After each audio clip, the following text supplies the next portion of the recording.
Tenggara, salah satu checkpoint di Asia yang jadi primadona wisata travelers dari seluruh dunia. Iklim tropisnya nih bikin traveler dari negara lain bakalan kepincut buat traveling ke sini. Apalagi biaya hidup rata-rata di Asia Tenggara tuh lebih murah dibandingkan negara di benua lain. Udah gitu punya budaya yang beda-beda, menarik banget pokoknya buat dipelajari.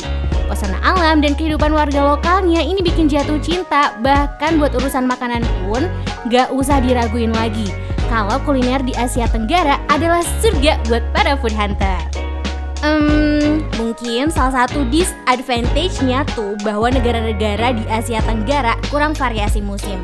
Rata-rata cuma punya 2 musim, yakni summer dan rainy season. Mungkin traveler juga udah pernah dengar kalau ada salju di puncak Jayawijaya Papua. Tapi kalau harus mendaki gunung, kayaknya nggak semua orang tuh bakal punya kesempatan buat lihat salju. Nah, ada satu checkpoint di negara tetangga di mana traveler bakal bisa lihat salju tanpa perlu capek-capek mendaki. Yuk kita sapa Vietnam.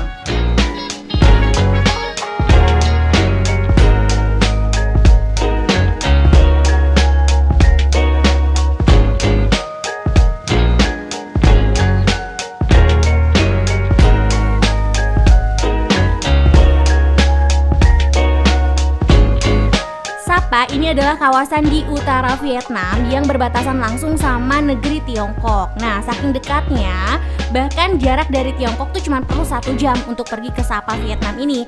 Sementara kalau dari ibu kota negaranya, Hanoi, ini butuh waktu 6 jam. Jadi lebih dekat sama Tiongkok ya dibandingkan sama ibu kota Hanoi sendiri. Nah, Sapa ini wilayah dataran tinggi yang pemandangannya didominasi sama gunung, bukit, lembah, dan teras ring.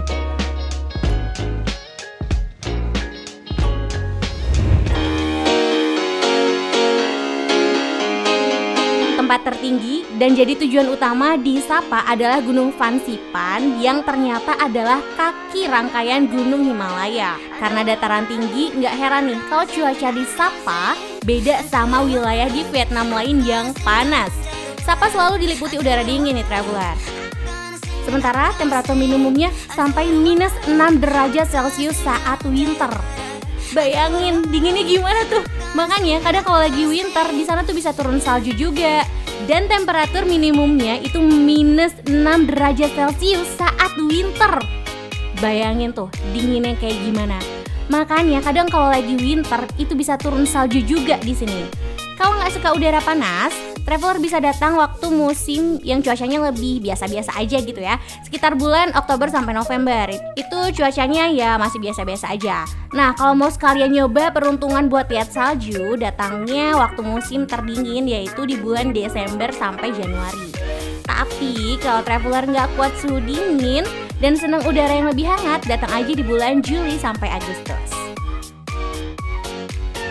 Nah, pertama tentunya traveler harus terbang dulu ya dari Indonesia ke Vietnam.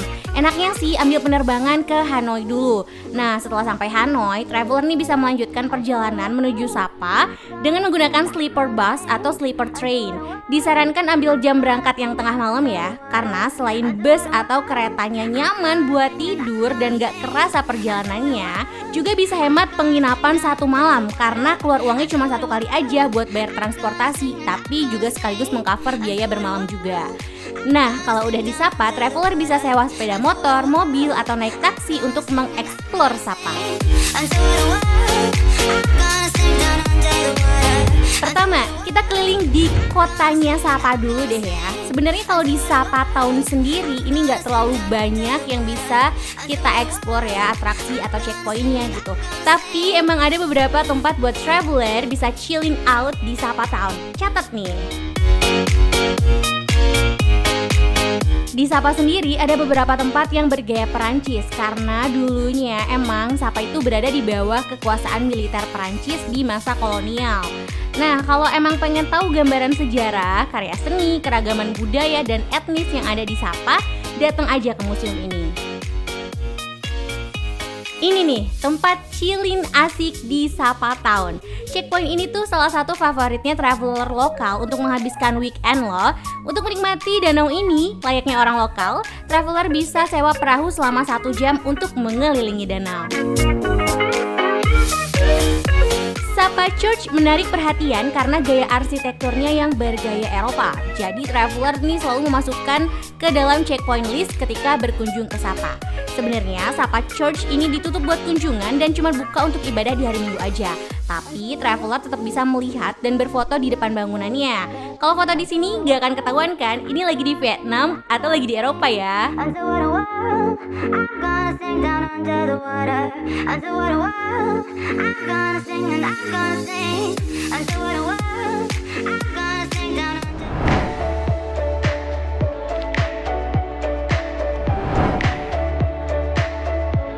Dari namanya, mungkin traveler bakal mikir kalau ini kampung tempat tinggalnya para kucing.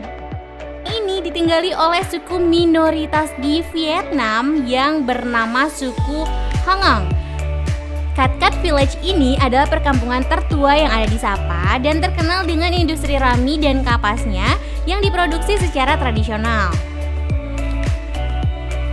Suku Hmong dikenal sebagai kelompok etnis yang jago menjahit dan menenun loh.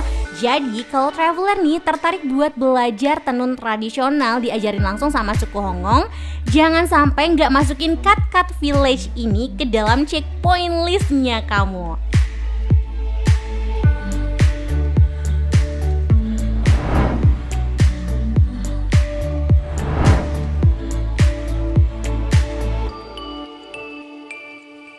Nah, kalau traveler berencana traveling ke Sapa di musim dingin buat lihat salju, pastinya harus masukin Fansipan ke dalam checkpoint listnya ya. Karena ini adalah salah satu gunung tertinggi di Indochina, di mana salju akan menyelimuti ketika winter tiba. Nah, kalau traveler adalah tipe anak gunung atau mau coba hiking, luangin waktu sekitar 1 minggu ya. Karena untuk mencapai puncaknya disebut-sebut butuh waktu semingguan nih. Lumayan ya, tapi kalau emang traveler ngerasa punya kekuatan fisik, itu gak ada salahnya sih, karena ini bakalan jadi pengalaman berkesan seumur hidup. Selama perjalanan, traveler bisa lihat pemandangan menakjubkan taman tradisional Hoang Li Son, ketemu monyet dan antelop juga, lihat bunga dan tanaman yang beragam juga. Nah, asiknya lagi nih, bisa ngopi di awan. Yap, di sana juga ada kafe-kafe tempat traveler bisa istirahat sambil menyesap secangkir kopi. Nah, masalahnya kafenya tuh terletak di ketinggian yang sejajar sama awan. Jadi nggak heran nih kalau dikasih nama Cafe in the Clouds.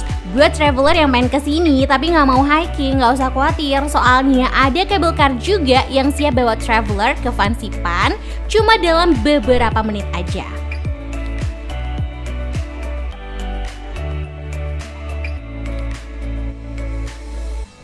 Pernah ngebayangin yang namanya gerbang surga kayak apa? Nah, konon tempat ini dikasih panggilan Heaven's Gate karena keindahannya. Tempat ini tuh ternyata the highest pass in Vietnam, di mana traveler bisa lihat clear view of the sky, juga sawah teras ring dan bukit yang hijau. Perjalanan ke sana aja udah berasa kayak hadiah, terutama kalau touring pakai motor ya. Dijamin deh pemandangannya bakalan nge-refresh your mind. Abis explore Tram Town Pass, capek dan pengen menyegarkan diri? Yuk kesini aja yuk. Air terjun setinggi 200 meter ini emang seru banget buat main air atau sekedar liatin dan dengerin suara gemerciknya aja. Udah bisa jadi healing pokoknya. Ada legenda tentang air terjun ini nih. Katanya dulu pernah ada peri mandi di sini. Kalaupun legenda itu bener, emang gak aneh sih kalau sampai peri mandi di sini. Soalnya indah banget, iya kan? Fairy Cave, Gua Peri. Apa iya kalau kesana bakal ketemu peri? Enggak dong ya. Ini dinamain Fairy Cave gegara emang guanya tuh super cantik, bikin traveler berasa kayak lagi di negeri dongeng tempat para peri tinggal. Sinar matahari yang masuk itu mantulin cahaya ke dalam gua dan air yang berwarna emerald.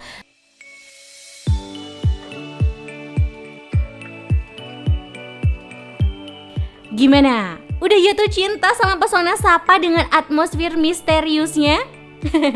Bilang misterius soalnya di Sapa nih sering banget berkabut karena suhu dinginnya. Jadi pemandangannya tuh kayak misty foggy gitu lah. Waduh, bener-bener deh ya, virtual traveling kali ini bikin ngiler pengen traveling beneran ke sana sekarang juga. Ya udah, yang penting catat dulu aja ya checkpoint yang tadi. Nanti kita virtual traveling bareng lagi ya. Jalan-jalan cek.